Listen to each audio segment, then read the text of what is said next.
CPM കുറേ കാലം മാറ്റത്തിൻ്റെ പാതയില്ല. പിണറായി വന്ന കാലം തൊട്ട് മാറ്റത്തിൻ്റെ പാതയിലാണ് CPM. അതുവരെ ഇതൊരു ഓഞ്ഞ പാർട്ടിയായിരുന്നു. BS പല കാര്യങ്ങളും മാർക്സിസ്റ്റ് വരട്ട് തത്വത്തിനാളായിരുന്നു, മാർക്സിസ്റ്റ് ഡോഗ്മയുടെ ആളായിരുന്നു. പിണറായി വിജയൻ ഒരു ഡെങ് സിയാവപ്പിംഗ് ആണ്.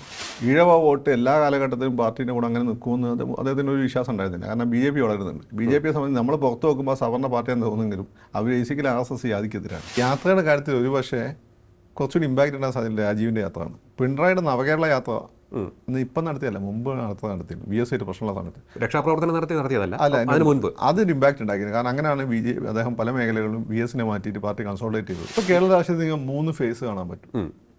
അത് ഒന്ന് പിണറായി വിജയൻ, രാജീവ് ചന്ദ്രശേഖർ, സുരേഷ് ഗോപി. ഇതിൽ ബ്ലാക്ക് സ്റ്റാലിയൻ സുരേഷ് ഗോപിയാണ്.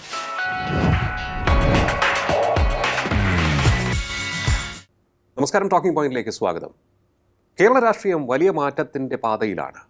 മാറ്റത്തിൻ്റെ കാറ്റ് വളരെ ശക്തമായി വീശിക്കൊണ്ടിരിക്കുന്നു. ഇത് തിരിച്ചറിഞ്ഞുകൊണ്ട് പിണറായി വിജയനും CPMഉം ആ മാറ്റത്തെ ഉൾക്കൊണ്ടുകൊണ്ട് മറ്റൊരു രീതിയിലേക്ക് മാറുകയാണോ? CPM നിലപാട് മാറ്റത്തിൻ്റെ പാതയിലോ? പിണറായി വിജയൻ എത്രത്തോളം ഇതിലൂടെ വിജയം കാണും? പരിശോധിക്കാം നമുക്ക് വിശദമായി തന്നെ. നമ്മോടൊപ്പം ചേരുന്ന രാഷ്ട്രീയ നിരീക്ഷകൻ ശ്രീ ഫക്രുദ്ദീൻ അലി. നമസ്കാരം, ടോക്കിംഗ് പോയിന്റിലേക്ക് സ്വാഗതം. CPM മാറ്റത്തിൻ്റെ പാതയിലാണോ? CPM കുറേ കാലം മാറ്റത്തിൻ്റെ പാതയില്ല. പിണറായി വന്ന കാലം തൊട്ട് മാറ്റത്തിൻ്റെ പാതയിലാണ് CPM. അതുവരെ ഇതൊരു ഓഞ്ഞ പാർട്ടിയായിരുന്നില്ല. പക്ഷേ ഞാൻ അതിനോട് യോജിക്കില്ല. അല്ല, CPM ഒരു ഓഞ്ഞ പാർട്ടി ആയിരുന്നു. പിണറായി വിജയൻ വന്നതിന് ശേഷമാണ് മാറ്റത്തിലേക്ക് വന്നത് എന്ന് പറഞ്ഞാൽ നിങ്ങൾ നോക്കി എവിടെയെങ്കിലും നിങ്ങൾ ചായക്കട ഗൾഫ് പോയിട്ട് നിങ്ങൾ ചായക്കട തുടങ്ങി വിചാരിച്ചു, നിങ്ങൾ ആ മറ്റേ വരവേൽപ്പിലെ മുരളീധരൻ്റെ അവസ്ഥയായി പോകും. മോഹൻലാലിൻ്റെ ക്യാരക്ടറുടെ ഒരു അടുത്ത ദിവസം നിങ്ങൾ പാർട്ടി കുടുംബം കൂടി വെക്കിട്ട് ഒരു കൊടി വെക്കും. കാരണം നിങ്ങൾ നന്നാവൊന്നും ഇഷ്ടപ്പെടില്ല ചുറ്റുമുള്ള കുറേ ആളുകൾക്ക്. അപ്പോൾ അത് നേരിട്ട് അവർ പറയില്ല, അവർ പാർട്ടി വഴി ഒപ്പതില്ല. പാർട്ടിയാണെങ്കിലും ഭൂഷ്വാസിക്കെതിരാണ്. അത് മധ്യകാലത്തല്ലേ പാർട്ടിയുടെ? അതിന് മുൻപ് പ്രാരംഭകാലത്ത് ഈ അധസ്ഥിതരെയും അസംഘടിതരെയും ഒക്കെ ആദ്യ കാലഘട്ടത്തിൽ ശരിയാണ്, ആദ്യ കാലഘട്ടത്തിൽ ശരിയാണ്. പക്ഷേ അത് അധസ്ഥിതയൊക്കെ എങ്ങനെയാണ് ഒരുമിച്ച് നിർത്തിയത്? ജന്മിമാരെ ചൂണ്ടിയത് നിങ്ങൾക്ക് ശത്രുണ്ട്, അവരെ നിങ്ങൾ കൊയ്യും വയലല്ല നിങ്ങളതാകും വയങ്കളിയെ എന്ന് നായന്മാരും ബ്രാഹ്മണരും കൊണ്ട് തന്നെ പാടി. കാരണം അവരതാണ് ഭൂമി. അപ്പോൾ അവർ തന്നെ പറയുന്നത് നിങ്ങളുടേതാവും, നമ്മളെ ഐഡിയോളജി വിശ്വസിച്ചാൽ മതി. ആരോടാ പറയുന്നത്? ഇഴവനോടും ദളിതനോടും ഒക്കെ. അപ്പോൾ അവരെ കൂടി തമ്പുരാനാണ് പറയുന്നത്, EMS തമ്പുരാനാണ് പറയുന്നത്, നായനാർ തമ്പുരാനാണ് പറയുന്നത്. ഇഴവരുടെ ഇടയിൽ കുറച്ച് കാശുള്ള ആളുകളുണ്ടായിരുന്നു, അവരും ഈ കൂട്ടത്തിലായിരുന്നു. നല്ല പങ്ക് കോൺഗ്രസ്സിലായിരുന്നു, ബാക്കി കുറച്ച് ആളുകൾ ഈ കൂട്ടത്തിലായിരുന്നു. അങ്ങനെയല്ലേ അവർ വിശ്വസിച്ചത്? അത് ആ കാലഘട്ടം, അത് ആത്മാർത്ഥമായി തന്നെ പറഞ്ഞതാണ്. കാരണം ഈ പൈസ ഉള്ളവനൊരു പരിധിയായി. ഇപ്പം ബിൽഗേറ്റ്സ് നോക്കിയാൽ മതി, അങ്ങനെ ഒരുപാട് പൈസ ഉണ്ടാക്കി. ഇപ്പോൾ അതിൽ നല്ലൊരു പങ്ക് ചാരിറ്റിയിലേക്കാണ് പോകുന്നത്. എന്തുകൊണ്ടാണ്?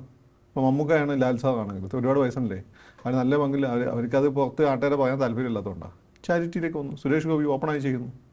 അത് പൈസക്കാരെന്ന് വെച്ചാൽ ഈ മനുഷ്യ സ്നേഹമൊക്കെ ഉണ്ടെങ്കിൽ നമുക്ക് എന്ത് ചെയ്യുന്നത് വെച്ചാൽ നമ്മൾ മാത്രം സന്തോഷിച്ചാൽ പോരാ, നമ്മൾ ചുറ്റുമുള്ള ആളുകൾ സന്തോഷിക്കണം, ആളുകൾ വിചാരിക്കും. അതായത് EMS നായനാർ ഇവരൊക്കെ ആ ടൈപ്പ് ആളുകളായിരുന്നു. EMS ആ പ്രദേശത്ത് ഏറ്റവും വലിയ ജന്മിയായിരുന്നില്ലേ? ആ ഒരു ബാക്ക്ഗ്രൗണ്ടിലാണ് ഈ പ്രസ്ഥാനം വരുന്നത്. പക്ഷേ അത് ഇവരുടെ പിൻഗാമികളായി വന്ന ആളുകൾ ദാരിദ്ര്യത്തും കഷ്ടപ്പാടുന്നതൊക്കെ വന്നിട്ടുള്ള ഇഴവന്മാരും പാവപ്പെട്ട നായന്മാരും, മന്നത്താജാൻ്റെ ഭാഷയിൽ പറഞ്ഞ നശിച്ച ക്രിസ്ത്യാനികളും പാവപ്പെട്ട മുസ്ലിംസും ഒക്കെയാണ്. അവരെ സംബന്ധിച്ചിടത്തോളം ആദ്യം സമ്പത്ത് വരട്ടെ, എന്നിട്ടല്ലേ നമുക്ക് ദാനം കൊടുക്കാൻ പറ്റുള്ളൂ എന്നുള്ളതായിരുന്നു. ആ ഒരു ഘട്ടത്തിലൂടെയാണ് പാർട്ടി പിന്നെ കടന്നു പോയത്. അപ്പോൾ അവർക്ക് EMS ഒക്കെ അന്ന് ഈ പറഞ്ഞ മുതലാളിമാർക്കെതിരെ കൊടിയെടുത്ത ഒരു കാനുണ്ടായിരുന്നു. അന്ന് മുതലാളിമാർ ഭരണകൂടത്തിൻ്റെ സപ്പോർട്ടോടുകൂടി ജനങ്ങളുടെ എന്താണ് ന്യായമായ ആവശ്യങ്ങൾ അടിച്ചമർത്തിയിരുന്നു. പുന്നപ്പോലെ വരാലൊക്കെ സംഭവിച്ചതാണ്. പിന്നെ നമ്മൾ എന്താണ് കണ്ടത്? പിന്നെ സമരം ചെയ്യലായി ജോലി, റെസ്പോൺസിബിലിറ്റി ഇല്ല. അങ്ങനെ ഇത് ആദ്യം AITUC കൊണ്ടുവന്നു, പിന്നെ CIT ഏറ്റെടുത്തു, പിന്നെ INTUC ഏറ്റെടുത്തു, പിന്നെ BDS അല്ല വസ്തു സംഘം ഏറ്റെടുത്തു. അപ്പം ഇവരൊക്കെ സംഭവം എന്താ? ഇവരൊക്കെ സംബന്ധിച്ചിടത്തോളം ഈ ജോലി ചെയ്യാതിരിക്കുക, പിന്നെ കൂലി മേടിക്കുക. അങ്ങനെ പല ഫാക്ടറികളും പൂട്ടി. ആലപ്പുഴയുള്ള ഫാക്ടറികളൊക്കെ അങ്ങനെ പൂട്ടിയത് തൊഴിൽ സംഘടനകൾ ഉണ്ടായെന്ന് വെച്ചാൽ ഇതൊക്കെ നല്ല രീതിയിൽ പോകാൻ വേണ്ടിയിട്ടാണ്. പിന്നെ ഇവർക്ക് ജോലി, നേതാക്കന്മാർ ജോലി ചെയ്യില്ല, മറ്റുള്ളവരും ജോലി ചെയ്യില്ല, അവകാശങ്ങളെ കുറിച്ച് മാത്രം സംസാരിക്കുകയും ഉത്തരവാദിത്വം മറക്കുകയും ചെയ്തതോടുകൂടിയാണ് ആ ഒരു അവസ്ഥ വന്നത്. അതോടുകൂടി എന്തായി? അപ്പോൾ ഇത് കമ്മ്യൂണിസ്റ്റ് അല്ലല്ലോ. അപ്പോൾ അത് മാറി. അങ്ങനെ നാട്ടുകാർ ഈ സാധനത്തെ വേർത്തു തുടങ്ങി. മനോരമയൊക്കെ അന്ന് ഒരു 80s 90s കാർട്ടൂൺ നോക്കിയാൽ മതി, വലിയ താടി മീശ പിടിച്ചിട്ടുള്ള CIT ഒക്കെ കാണാൻ പറ്റും. നോക്കുകൂലി ഇപ്പോഴും ഉണ്ട്, ആലോചിക്കണം. പിണറായി ശക്തമായ നിലപാട് നോക്കുകൂലിക്ക് എതിരെ എടുത്തിട്ട് ഇപ്പോൾ നോക്കുകൂലിക്ക് വേണ്ടി ഏറ്റവും കൂടുതൽ പറയുന്നത് AITUC INTUC, പിന്നെ ഓപ്പണായി പറയുന്നത് മസ്തൂ സംഘമാണ്, CIT അല്ല. അതാണ് അതിൻ്റെ സംബന്ധം. ഞാൻ പറഞ്ഞത് പിണറായി ഉണ്ടാക്കിയൊരു മാറ്റം എന്ന് വെച്ചത്. അല്ല, അത് പിണറായി വിജയൻ നിർബന്ധിതനാവുകയല്ലായിരുന്നോ? കാരണം ഈ ജനങ്ങൾ അല്ല എങ്കിൽ അവർക്ക് എതിരെ തിരിയുന്ന ഒരു സാഹചര്യത്തിലേക്ക് വരികയും അവർ ശക്തമായി പ്രതികരിക്കാൻ തുടങ്ങുകയും ചെയ്തതിനെ തുടർന്നാണ് ഈ ഒരു മാറ്റം ഉണ്ടായതെന്ന് ഞാൻ പറയും. അതുണ്ടാവും. എപ്പോഴും സാമൂഹ്യമായ ശക്തികൾ തിരിച്ചറിയുന്ന ആളുകളാണ് നേതാക്കന്മാർ. VS തിരിച്ചറിഞ്ഞത്. VS പറഞ്ഞില്ലല്ലോ, VS തൊഴിലാളികളെ കൈവിടാൻ പറ്റില്ല. ഹൃദയം കൊണ്ട് ചിന്തിക്കുന്ന ആളാണ് വി എസ്. ബുദ്ധി കൊണ്ട് ചിന്തിച്ചിട്ട് രാഷ്ട്രീയം മുന്നോട്ട് പോകുള്ളൂ.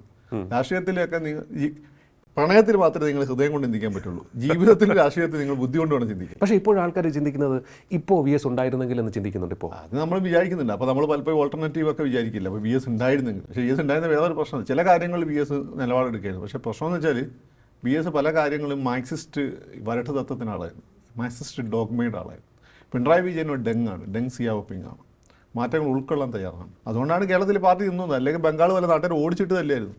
അല്ല, ഈ ഞാൻ ചോദിക്കട്ടെ, വി എസിനോടൊപ്പം അല്ലെങ്കിൽ വി എസിനോളം നിന്നവർ വി എസിൻ്റെ കാലഘട്ടം വരെ വളർത്തിക്കൊണ്ടുവന്ന ഒരു പാർട്ടി ആ ഒരു ഒഴുക്കിനനുസരിച്ച് മുന്നോട്ട് പോകുന്നു. ഇനിയൊരു ഡൗൺഫോൾ, അതാണ് പലരും ചൂണ്ടിക്കാണിക്കുന്നത്. അതായത് വി എസിനെ ഇഷ്ടപ്പെട്ടിരുന്നു, വി എസിന് ശേഷവും വി എസ് വരെയും എന്നുള്ള രീതിയിലേക്ക് സി പി എമ്മിനെ രണ്ടായി കാണുന്ന പലരുമുണ്ട് വിലയിരുത്തുന്നത്. അങ്ങനെയല്ല, സി പി എമ്മിനെ വിലയിരുത്തേണ്ടത് പിണറായിക്ക് മുമ്പ് പിണറായിക്ക് ശേഷം എന്നാണ്. പിണറായിക്ക് മുമ്പ് വി എസ് ഉൾപ്പെടെയുള്ള ആൾ ഒരേ രീതിയിലാണ്. അതായത് ആൻറ്റി ബൂർഷ്യ, ആൻറ്റി ക്യാപിറ്റലിസ്റ്റ്, ദാരിദ്ര്യം കച്ചവടം ചെയ്യുക, ദാരിദ്ര്യത്തിൻ്റെ വികസനം, പിന്നെ ഇൻഫ്രാസ്ട്രക്ചർ ഡെവലപ്മെൻറ്റ്, നാടിൻ്റെ ഈ തിരശ്ചീനമായ ഡെവലപ്മെൻറ്റ്, ആരോഗ്യ വിദ്യാഭ്യാസ മേഖലയിലെ പുരോഗതി, ഇൻവെസ്റ്റ്മെൻറ്റ് അത്ര ഫ്രണ്ട്ലി ആയിരുന്നില്ല. ഈ സി പി എം ഭരിക്കുമ്പോൾ ഭയങ്കര മാർക്കറ്റ് പൈസ ഉണ്ടാവില്ല. സിനിമക്കാരുടെ ബിസിനസ്സുകാരോട് ചോദിച്ചാൽ മതി. എൽ ഡി എഫ് ഭരിക്കുമ്പോൾ ലിക്വിഡ് മണി ഇല്ല മാർക്കറ്റിൽ. ഇപ്പം അത് കോൺഗ്രസ് ഭരിക്കുമ്പോൾ അതായത് കോൺഗ്രസ് വരുന്ന ആളുകൾ വെയിറ്റ് ചെയ്യും, ലിക്വിഡ് മണി ഇറങ്ങും മാർക്കറ്റിൽ. അല്ല, വി എസ് സർക്കാരിൻ്റെ കാലത്ത് ലിക്വിഡ് മണി ഇല്ല എന്ന് പറയാൻ പറ്റും. വി എസ് സർക്കാരിൻ്റെ കാലത്ത് ആരാ ഭരിച്ചുകൊണ്ട് ഇന്ന് പിണറായി വിജയനാണ്. അന്നാണ് ആദ്യം. പക്ഷെ അന്ന് കഴിവുള്ള മന്ത്രിമാരുണ്ടായിരുന്നു, തോമസ് ഐസക് ഉണ്ടായിരുന്നു, അതുപോലെ തന്നെ മറ്റു വകുപ്പുകൾ കൈകാര്യം കേരളത്തിന്റെ സാമ്പത്തിക പ്രതിസന്ധിയെ കാണുന്നത്. അല്ല, തോമസ് ഐസക് കൃത്യമായി ഇടപെട്ട് മാർക്കറ്റിൽ മണി കൊണ്ടുവന്നിരുന്നു, ഇല്ലേ? മാർക്കറ്റ് കൊണ്ട് എന്നിട്ട് പിന്നെ സ്പെൻഡിങ്ങിന് മണി ഉണ്ടായിരുന്ന ആൾക്കാരുടെ സ്പെൻഡിങ്ങിന് മണി തോമസ് ഐസക്കിന്റെ ഗുണം കൊണ്ട്, ഐസക്കിന്റെ ഗുണം കൊണ്ടാണെങ്കിൽ ഇത്രയും പിന്നെ കടം വരികയായിരുന്നു മാർക്കറ്റ്. കേരളത്തിൽ അത്യന്തം വല്ലാത്ത അവസ്ഥയിൽ പോവുകയാണ്. കേന്ദ്രം ആഞ്ഞു പിടിച്ചു കഴിഞ്ഞാൽ അവിടെ തീരും കേരളത്തിന്റെ സ്ഥിതി. പക്ഷേ അതൊരു പിണറായി ആയതുകൊണ്ട് മൂപ്പരെ ഹാൻഡിൽ ചെയ്ത് കൊണ്ടുവരിക. അതുകൊണ്ടല്ല ഐസക്കിനെ പഠിപ്പിക്കാത്തത്. നിങ്ങൾ വിചാരിച്ച പോലെ അല്ല. അത് ആ കാലഘട്ടത്തെ ഇളമരം കരീമിനൊക്കെ പോലെ കുറച്ച് റിയലിസ്റ്റിക് ആയിട്ടുള്ള മന്ത്രിമാരുണ്ടായിരുന്നു. ഈ ഐസക്ക് ബുദ്ധിജീവി അല്ല, ബുദ്ധിജീവിത്തരം പറയുന്നുണ്ട്. നിങ്ങളെന്തോ വലിയ സംഭവം വിചാരിക്കും. പിന്നെ എം എ ബേബി ഉണ്ട് വിദ്യാഭ്യാസ മേഖലയിൽ. ബേബി ബുദ്ധിജീവിത്തരം പറയുമെങ്കിലും ബേബിക്ക് റിയലിസ്റ്റിക്കായി കാര്യങ്ങൾ അറിയാം. ഐസക്കിൻ്റെ പ്രശ്നം വെച്ചാൽ ഐസക്ക് ഒരു ഘട്ടം കഴിഞ്ഞാൽ കോളേജ് പോസ്റ്റായിലേക്ക് പോയതാണ്. പിന്നെ തിയറി അറിയുള്ളൂ. ഈ ഇളമരം കരീം, സുധാകരൻ, പിന്നെ ഇദ്ദേഹം ബേബിയൊക്കെ ഗ്രാസ് റൂട്ട് ലെവലിൽ ഉണ്ടായിരുന്നു കുറേ കാലം. അതിൻ്റെ ഗുണം അവർക്ക് ഉണ്ടായിരുന്നു. പിന്നെ ഐസക്ക് സാമ്പത്തിക വകുപ്പ് ആയതുകൊണ്ട് പിന്നെ ഐസക്കിന് മാത്രം നിങ്ങൾക്ക് ചെയ്യാൻ പറ്റില്ല. ഇതെല്ലാം ഏകായി സെൻറ്ററിൽ വേറെ ടീമുണ്ട്. അവർ പിന്നെ ആലോചിച്ച് തീരുമാനിക്കും, എന്നിട്ട് ഐസക്കിന് മുന്നിൽ വെക്കും. ഐസക്ക് എന്നിട്ട് എന്താ പറയാനുള്ളതെന്ന് വെച്ചാൽ മുഖ്യമന്ത്രിയോട് പറയും, മുഖ്യമന്ത്രി പിണറായിനോട് പറയും, പാർട്ടി സെക്രട്ടറിയോട് പറയും. പാർട്ടി സെക്രട്ടറി കൺസൾട്ട് ചെയ്തിട്ട് എന്താണ് പറയുന്നത് അതേ നടക്കുള്ളൂ. ഇതാണ് ഈ സി പി എമ്മിൻ്റെ സിസ്റ്റം. അവർ ഓപ്പണായി പറയില്ല. ജനാധിപത്യത്തിൽ ഭരണഘടനാനുസൃതമായി ഓപ്പണായി പറയാൻ പറ്റില്ല. അതുകൊണ്ട് ഐസക്കിന് അങ്ങനെ വലിയ സംഭവം ആക്കണ്ട. ഐസക്ക് കൊള്ളാം, അത്രയേ ഉള്ളൂ. മാത്രമല്ല കഴിഞ്ഞ ഗവൺമെൻറ് സമയത്ത് ഐസക്ക് കാണിച്ച് മൊത്തം മണ്ടത്തരമായിട്ടുണ്ട്. ഐസക്കിനെങ്ങാണ്ട് ഭേദമാണ് റിയാസ്, കാര്യങ്ങളൊക്കെ ചെയ്യുന്നുണ്ട്. അല്ല, ഓക്കെ, അന്ന് മന്ത്രിമാരുണ്ടായിരുന്നു. ഇപ്പോൾ പക്ഷേ ഞാൻ കാര്യം, അന്ന് ഈ തെറ്റായ ചിന്താഗതിയൊക്കെ, അന്ന് സി പി ഐൻ്റെ 4 മന്ത്രിമാരും പുതിയ ആളുകളായിരുന്നു. ഇവരും 4 പേര് ഈഴവ കമ്മ്യൂണിറ്റി പെട്ട ആളുകളായിരുന്നു. അപ്പോൾ നാട്ടിലല്ലോ ഈഴവന്മാരുടെ പുഷ്കലോ കാലം തോന്നും. ഈ വിനോവിഷയത്തിനിടയ്ക്ക് ഈഴവാന്ന് അയാൾ ഓടിക്കവിടുന്നു. ഒന്നത്. രണ്ടാമത്തെ കാര്യം എന്ന് വെച്ചാൽ ഈ പറഞ്ഞ 4 മന്ത്രിമാർ ഇപ്പം നിങ്ങൾ പറയുന്നത് എന്താ ഏറ്റവും മികച്ച മന്ത്രിമാരായിരുന്നു ഇപ്പോഴത്തെ സി പി ഐൻ്റെ മിനിസ്റ്റർമാരെ കമ്പയർ ചെയ്യും. അങ്ങനെയൊന്നുമല്ല. സത്യത്തിൽ അവർ ഒരുപാട് നല്ല മന്ത്രിമാരായിരുന്നില്ല, ഒരുപാട് മോശമായിരുന്നില്ല. ഇതൊക്കെ നമ്മൾ ഓരോ കാലഘട്ടത്തിൽ ടെക്നിക്കലി ആളുകളെ ഓർമ്മയെ നമ്മൾ പരീക്ഷിക്കുന്നതാണ്. അന്ന് മുല്ലക്കരൻ ആദ്യത്തെ ഒരു വർഷം വലിയ നല്ല രീതിയിലും പോയില്ലായിരുന്നു. പക്ഷേ അതിനുശേഷം മുല്ലക്കരക്ക് നല്ലൊരു പി എനെ കിട്ടി. അതിനുശേഷം മുല്ലക്കരന് ഏറ്റവും നല്ല പെർഫോം ചെയ്ത മന്ത്രി എന്നാൽ ഇന്ത്യ ടുഡേയുടെ മറ്റേ കണക്കിൽ. അപ്പം അത് നമ്മുടെ ഓർമ്മയുടെ ഒരു പെശകാണ്. ഞാൻ പറഞ്ഞത് പിണറായി വിജയൻ്റെ കാലഘട്ടം വന്നപ്പം അതുവരെയുള്ള ഇവർക്കുള്ളൊരു ഗുണം, വി എസിനൊക്കെ ഉള്ളൊരു ഗുണമെന്ന് വെച്ചാൽ സോവിയറ്റ് റഷ്യ എന്നുള്ള സ്വപ്നം ഉണ്ട്. Another world is possible. അപ്പം അതുകൊണ്ട് ഒരു തൊഴിലാളിവർഗ സഹവാദിത്യമൊക്കെ ഇവിടെയും കൊണ്ടുവരാം, വേറൊരു വേൾഡ് ഓർഡർ കൊണ്ടുവരാമെന്നുള്ള ഒരു സ്വപ്നം ഉണ്ടായിരുന്നു. അതുകൊണ്ടാണ് മുതലാളിമാരോടൊക്കെ മുഖം തിരിച്ചത്. അതുകൊണ്ടാണ് ഈ കമ്മ്യൂണിറ്റി ഏറ്റവും വലിയ റിസർവ് ഈഴവ കമ്മ്യൂണിറ്റിയാണ്. ഈഴവ കമ്മ്യൂണിറ്റി പൈസക്കാരെ നിങ്ങൾ നോക്കിയാൽ അവർ കോൺഗ്രസ്സുകാരായിരുന്നു ഭൂരിപക്ഷം. നിങ്ങൾ നോക്കിയാൽ മതി. പാവപ്പെട്ട ഈഴവനാണ് ഈ പറഞ്ഞ കമ്മ്യൂണിസ്റ്റ് പാർട്ടി കൂടുതലായിട്ടുണ്ടായത്. അത് നിങ്ങൾ വാക്കലൊക്കെ പോയി നോക്കിയാൽ പ്രധാനപ്പെട്ട കുടുംബങ്ങൾ അവിടെ കണ്ടാൽ ഏറ്റവും ഈഴവ മുതലാളിമാരുള്ള കൊല്ലത്ത് ശങ്കർ, ഇവരൊക്കെ കോൺഗ്രസ്സുകാരായിരുന്നു. ഇവരും C P M Vayalar Ravi. അപ്പം ഈ പാവപ്പെട്ട ഈഴവനാണ് ഈ പാർട്ടിയിൽ ഉണ്ടായിരുന്നത്. കാരണം അവരുടെ ഈ അനദർ വേൾഡ് ഈസ് പോസിബിൾ എന്നാവും. ആ അനദർ വേൾഡ് ഇല്ലാതായിപ്പോയി. എന്ന് വെച്ചാൽ ഇപ്പം ദൈവവിശ്വാസികളുടെ മുന്നിൽ ഒരു ദിവസം നമ്മൾ മനസ്സിലാക്കിയാണ് ദൈവം എന്നുള്ള സങ്കല്പമല്ല, അതല്ല ഏലിയൻസ് ആയിരുന്നു, അന്യഗ്രഹ ജീവികൾ വന്ന് കാണിച്ചു കൂട്ടിയിട്ടുള്ള കാര്യങ്ങളാണ് എന്ന് പറഞ്ഞാൽ എങ്ങനെ ഉണ്ടാവും. അതേ അവസാനം 90 കമ്മ്യൂണിസ്റ്റ് പാർട്ടി സോവിയറ്റ് റഷ്യ ഇല്ലാതായി. ആ സമയത്ത് ഒരു പ്രതിസന്ധി വന്ന് എന്ത് ചെയ്യണം? ഈ പ്രതിസന്ധി ഹാൻഡിൽ ചെയ്യാൻ മാത്രമല്ല ഈ സമയത്ത് EMS ആയത് എങ്ങനെയെങ്കിലേക്ക് വ്യാഖ്യാനിച്ച് മുന്നോട്ട് കൊണ്ടുപോയിരുന്നു. EMS മരിക്കുകയും ചെയ്തു. മാത്രമല്ല ഇത്രയും കാലം ഇവർ വലിയ ശത്രുവായി കാണാത്ത എന്നാൽ ഏറ്റവും വലിയ ഭീഷണിയായത് BJP ഈ സമയത്ത് ഒന്നാമത്തെ പാർട്ടിയായി പതുക്കെ എമേർജ് ചെയ്ത് വന്നു. അപ്പോൾ CPM അതിലെ കോൺഗ്രസ് ഇന്ദിരാഗാന്ധി ആയിരുന്നല്ലോ ശത്രു. അപ്പം മൊത്തം ഇവരുടെ ക്രെഡിബിലിറ്റി ചോർന്നു. ഇന്ദിരാഗാന്ധി പോയാൽ കോൺഗ്രസ് പോയാൽ നമ്മൾ വരുമെന്നല്ലേ പറഞ്ഞുകൊണ്ടിരുന്നത്. ക്രെഡിബിലിറ്റി പോയി. അപ്പോൾ ക്രെഡിബിലിറ്റി പോയപ്പോൾ ക്രെഡിബിലിറ്റി തിരിച്ചു പിടിക്കണം. അപ്പോൾ എന്ത് ചെയ്യണം? മാറ്റങ്ങൾ വന്നേ പറ്റുള്ളൂ. VS ഓൾഡ് ജനറേഷനിൽ പെട്ട ആൾ. VSന് അത് പരിധി കൂടുന്ന മാറ്റം കൊണ്ടുവരാൻ VS സമ്മതിക്കില്ല. അവിടെയാണ് പിണറായി വരുന്നത്. പിണറായി അതിന് ഇവരൊക്കെ ശിഷ്യനാണെങ്കിൽ പോലും പിണറായി കുറച്ചുകൂടി റിയലിസ്റ്റിക് ആണ്. ഓക്കെ. അപ്പോൾ അദ്ദേഹം ആ മാറ്റങ്ങൾ ഉൾക്കൊണ്ടു. എന്താണ് ഈ CIT-കാരെ അദ്ദേഹം VSനെ തന്നെ ഉപയോഗിച്ച് വെട്ടി നിർത്തി കളഞ്ഞു. അതിന് ഈ പാർട്ടിയിലെ വരട്ട് തത്വവാദികളെ ഇദ്ദേഹം സെക്രട്ടറി ആയ സമയത്ത് ഓരോരുത്തരായിട്ട് വെട്ടി നിർത്തി പുതിയ പയ്യന്മാരെ കൊണ്ടുവന്നു. അവരെ സംബന്ധിച്ചിടത്തോളം ഈ കമ്മ്യൂണിസത്തിൻ്റെ അസ്കിയതൊന്നും അവർക്കില്ല. കാര്യങ്ങൾ നടന്നാൽ മതി.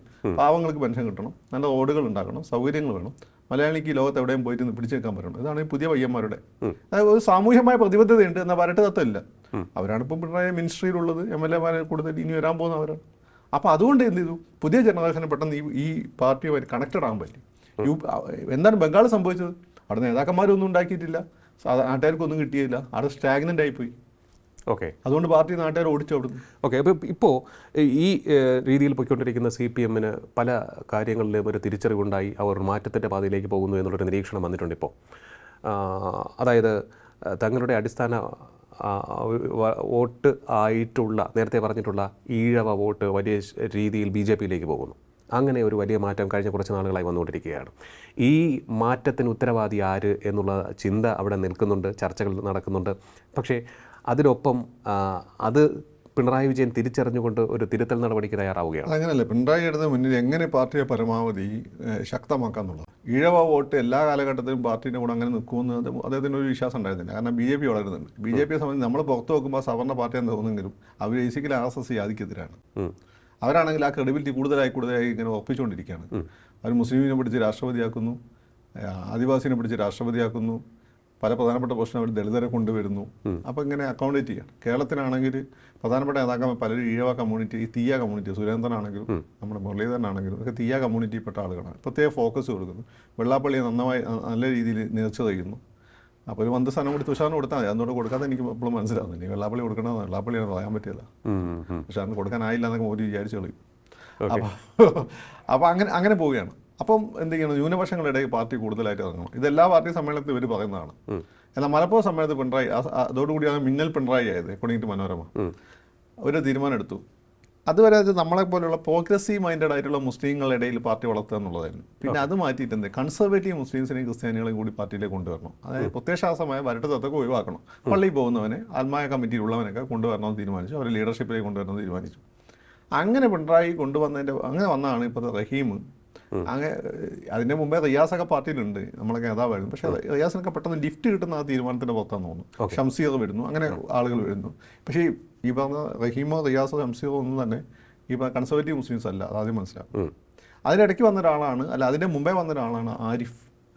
ആരിഫ് അവിടെ വരുന്നത് എങ്ങനെയാണ്? ആരിഫ് എന്ന് വെച്ചാൽ പള്ളിയിൽ പോകുന്ന മുസ്ലിമാണ്, പള്ളിയിൽ പോകുന്ന മതത്തിൽ വിശ്വസിക്കുക. അപ്പം നമ്മൾ പ്രോഗ്രസീവ്, നമ്മളെപ്പോലെ ഞാൻ പള്ളിയും പോകാറുണ്ട്, ബട്ട് പ്രോഗ്രസീവ് ആണ്, ആ ടൈപ്പ്. അങ്ങനെ അല്ലാത്ത എന്താണ് പ്രോഗ്രസീവ് മൈൻഡഡ്നെസ് മാറ്റി നിർത്തി പള്ളിയിൽ മാത്രം പോവുകയെന്ന വിവരമുള്ള മുസ്ലിം, അതായത് ജലീലിനെ പോലുള്ള ആളുകളാണ് ഈ മലപ്പുറം സമ്മേളനത്തിൽ കൂടുതൽ വന്നത്. ആരിഫിനെ പോലുള്ളവർ മുമ്പേ ഉണ്ട്. ആരിഫിൻ്റെ ഒരു ഗുണമെന്ന് വെച്ചാൽ ആരിഫ് താഴെത്തട്ട് വന്ന മുസ്ലിം കമ്മ്യൂണിസ്റ്റാണ്, മുസ്ലിമാണ്, കമ്മ്യൂണിസ്റ്റാണ്. ഈഴവ കമ്മ്യൂണിറ്റി ആരിഫിന് വലിയ കാര്യമാണ്. ആരിഫിൻ്റെ ബന്ധം മൊത്തം അവിടെ ഈഴവാസുമായിട്ടും കൂടിയായിരുന്നു. എന്നാൽ മുസ്ലിംസിൻ്റെ ഇടയിൽ നല്ല ബന്ധമാണ്. അത് ആലപ്പുഴ നല്ലൊരു ഷുവർ ബെറ്റായിരുന്നു. അതോടുകൂടി അരൂർ സീറ്റ് ഇങ്ങ് പിടിച്ചെടുക്കാൻ പറ്റി. അത് ഗൗരിയമ്മേനാണ് തോൽപ്പിക്കുന്നത്. അവരെ ഗൗരിയമ്മ എന്ന് അറിയാലോ, ഞാൻ പ്രത്യേകിച്ച് പറയേണ്ട ആവശ്യമില്ലല്ലോ. വെള്ളാപ്പള്ളിയാണെന്ന് എല്ലാ സപ്പോർട്ടും കൊടുത്തത്. വെള്ളാപ്പള്ളിയുടെ SM കോളേജ് പഠിച്ചതല്ലേ. അപ്പം അവിടുന്ന് മാറി പിന്നെ കുറച്ച് കഴിഞ്ഞ് ഈ മുസ്ലിം വോട്ട് കൂടുതൽ കിട്ടി ജയിക്കാനൊക്കെ തുടങ്ങിയതോട് കൂടിയിട്ട് പിന്നെ നമ്മൾ ഇഫ്താർ പാർട്ടിയിലെ കൂടുതൽ മുസ്ലിംസ് പാർട്ടിക്കാരെ വിളിച്ചു തുടങ്ങി. മലബാറിലൊക്കെ ആണെങ്കിൽ നമുക്ക് മുസ്ലിംസിന് 2 പ്രധാനപ്പെട്ട ആളുകളാണ്. ഒന്ന് പഠിച്ചവൻ്റെ അവസാനത്തെ പ്രവാചകൻ മുഹമ്മദ് നബി, മൂന്നാമത്തെ ആളും കൂടി വന്നു പിണറായി വിജയൻ. ആ രീതിയിലായി കാര്യങ്ങൾ. അങ്ങനെ വന്നപ്പം എന്ത് ചെയ്യുന്നു വെച്ചാൽ ഈ കൂടുതൽ മുസ്ലിം ഫേസസ് വന്ന സമയത്ത് ഈ മുസ്ലിംസിന് അതിൻ്റെ ഇടയ്ക്ക് ഈ ഗൾഫ് മതത്തിൻ്റെ സ്വാധീനം കൊണ്ട് ഗൾഫ് കഷ്ടപ്പെട്ടുണ്ടാക്കിയാണ് അത് സാമ്പത്തികമായി അവർ മുന്നേറി. ഇപ്പം നിങ്ങൾ പല മേഖലയിലും ഇപ്പം മുസ്ലിം നല്ല ഈ തെക്കോട്ട് നോക്കിയാൽ നല്ല മുസ്ലിം ഹിന്ദു ബന്ധമുള്ള സ്ഥലമാണ് പൗടിക്കോണം, ആ ഏരിയ നിങ്ങളൊക്കെ ഏരിയ ആറ്റിങ്. അങ്ങോട്ട് ഈഴവന് വലിയ സാമ്പത്തിക പുരോഗതി ഉണ്ടായില്ല, വലിയ ഗവൺമെൻറ് ജോബ് അങ്ങനെയൊക്കെ ഉള്ളൂ. എന്നാൽ മുസ്ലിംസ് ഗൾഫ് പോയി കഷ്ടപ്പെട്ട് പോയി കാശുണ്ടാക്കിയിട്ടുണ്ട്. അവർ പെട്ടെന്ന് മാറി. അപ്പോൾ അതിൻ്റെ ഒരു അസൂയയും കാര്യങ്ങളൊക്കെ ഉണ്ട്. അപ്പോൾ ഇവരെ കയ്യിലുണ്ടായിരുന്ന ഇഴവൻ്റെ കമ്പനി കയ്യിലുണ്ടായിരുന്ന ഈ പാർട്ടിയാണ്. ഈ പാർട്ടി കൂടി അവർ ഹൈജാക്ക് ചെയ്യുന്നത് ഫീൽ അവർക്ക് വന്നു. അവർ ഡിറ്റാച്ച്ഡ് ആകുക. അതുകൊണ്ടാണ് നിങ്ങളെ മണ്ഡലമായ ആറ്റിങ്ങലിൽ മുരളീധരൻ മുന്നോട്ട് വരുന്നു. ആരിഫിനെ പോലുള്ള വെള്ളാപ്പള്ളിക്ക് വേണ്ടപ്പെട്ട ഒരാളെ വെള്ളാപ്പള്ളിക്ക് പോലും സഹായിക്കാൻ പറ്റാത്ത സാഹചര്യത്തിലേക്ക് എവിടെ പോകുന്നു? ആലപ്പുഴ പോകും. ഇത് പാർട്ടി. അപ്പോൾ ഇവിടുന്ന് ഇങ്ങോട്ട് ഇൻഫ്ലക്സ് ഉണ്ടാകുന്ന സമയത്ത് കുറച്ച് ആളുകൾ മാറി ചിന്തിക്കുന്നു. എസ്പെഷ്യലി ന്യൂ ജനറേഷനിൽപ്പെട്ട യൂത്തിൻ്റെ ഇടയിലും സ്ത്രീകളുടെ ഇടയിലൊക്കെ ഈ മോഡിൻ്റെയും അമിത്ഷായുടെ ഒക്കെ വികസനം ഹിന്ദു എന്ന പ്രധാന ഏഷ്യുന്നുണ്ട് എന്ന് പാർട്ടി മനസ്സിലാക്കി. ഇവിടെയാണ് ഞാൻ ഒന്ന് ഇൻ്റർവ്യൂ ചെയ്യുന്നത്. ഓക്കെ, കേന്ദ്രത്തിൽ മോദിയും അമിത്ഷായും വളരെ ശക്തമായ വികസനവുമായി മുന്നോട്ട് പോകുന്നു. കേരളത്തിൽ ഇത്തരത്തിൽ ആഴത്തിൽ വേരോടിപ്പിക്കുവാനുള്ള ശ്രമം, ഗിയർ മാറ്റിയുള്ള CPM-ൻ്റെ പ്രകടനം, ഇതിനെല്ലാം നേതൃത്വം നൽകി പിണറായി വിജയൻ പോകുന്നു. പക്ഷേ പലപ്പോഴും പിണറായിക്ക് തെറ്റിപ്പോകുന്നോ അതോ തെറ്റിപ്പിക്കുന്നതാണോ ഒപ്പം നിൽക്കുന്നവർ? ഞാൻ ചോദിക്കുന്നതിന് കാരണമുണ്ട്. ഒട്ടേറെ ആരോപണങ്ങൾ. ഇതിനു മുൻപ് ഒരു CPM മുഖ്യമന്ത്രി ഇത്തരത്തിൽ ആരോപണ വിധേയനായിട്ടില്ല. പലപ്പോഴും ആരോപണങ്ങൾക്ക് വിശ്വാസയോഗ്യമായ മറുപടി നൽകാൻ സാധിച്ചിട്ടില്ല. ഇങ്ങനെ ആ പുകമറയ്ക്കുള്ളിൽ നിന്നുകൊണ്ട് ഫൈറ്റ് ചെയ്യുന്ന ഒരു പിണറായി, പക്ഷേ ആ ഫൈറ്റിംഗ് ആർക്ക് വേണ്ടി എന്നുള്ളൊരു ചോദ്യം കൂടി വരുന്നു. പാർട്ടിയുടെ വിശ്വാസ്യത തകർക്കുന്നു, അഴിമതിയുടെ കറ വലിയ രീതിയിൽ പുരളുന്നു, ധാർഷ്ട്യത്തിൻ്റെ ഒരു വലിയ വലയം, ഇരുമ്പ് മറ സൃഷ്ടിക്കപ്പെടുന്നു. ഇവിടെയല്ലേ, ഇത് തന്നെയല്ലേ CPM-ന് കേരളത്തിൽ കാലിടറുവാൻ കാരണമായത്? ധാർഷ്ട്യം പണ്ടേ പാർട്ടിക്കുണ്ട്. പാർട്ടി നായനാർക്കുണ്ട്. EMS-ന് എതിരായി പോകാൻ കേൾക്കുന്നത് പോലും ഇഷ്ടമല്ലായിരുന്നു. അത് മൂപ്പര് വർത്താനൊക്കെ പറയുമ്പോൾ അതൊക്കെ അംഗീകരിക്കുമെങ്കിലും പരമേശ്വരജിയൊക്കെ ഡിബേറ്റ് ചെയ്യുമ്പോൾ എതിരായി പോകാൻ വലിയ ഇഷ്ടമൊന്നായിരുന്നില്ല. നായനാർ ഇടവ് ഓടാനെ വിളിക്കില്ലായിരുന്നു. പക്ഷേ അതൊക്കെ ഒരു സുഖം ഉണ്ടായിരുന്നു. സുഖം ഇപ്പോഴല്ലേ, പണ്ടത്തെ പത്രം എടുത്ത് വെക്കണം. ഇയാൾ മുഖ്യമന്ത്രിയാണ്, കോമാളി, അത് ഇതെന്ന് എന്താ ചായ കുടിക്കുന്ന കാര്യം വന്നിട്ട് എന്തായാലും ഇങ്ങനെ പറ്റി ഇവിടെ നിങ്ങളെ പത്രം തന്നെ ഇത് ഒന്ന്. പിന്നെ വേറൊരു കാര്യം, VS അച്യുതാനന്ദനെയും ഗൗരിയമ്മനെ പറ്റി ഞാൻ പറയണം. ഇവർ രണ്ടുപേരും ഗൗരിയമ്മൻ്റെ അടുത്ത ആരും തന്നെ പറയുന്നില്ല. വർഷം പോയപ്പോൾ ഓടിച്ചു വിട്ടെന്നു. പിന്നെ വിളിച്ചിട്ട് ആരോഗ്യം അരയുന്ന കണ്ടിട്ട് വിളിച്ചിട്ട് മോനെ എന്താ കാര്യമെന്ന് വെച്ച് എന്നിട്ട് SM കോളേജ് മാഗസിൻ്റെ കാര്യത്തിൽ പരസ്യത്തിന് വേണ്ടിയിട്ട് ഒരു മെഡിക്കൽ ഷോപ്പിൽ കത്തെഴുതി തന്നു. അതാണ് ഗൗരിയമ്മൻ്റെ സ്വഭാവം. ഈ VS-നുണ്ടായിരുന്ന ഈ സ്വഭാവം.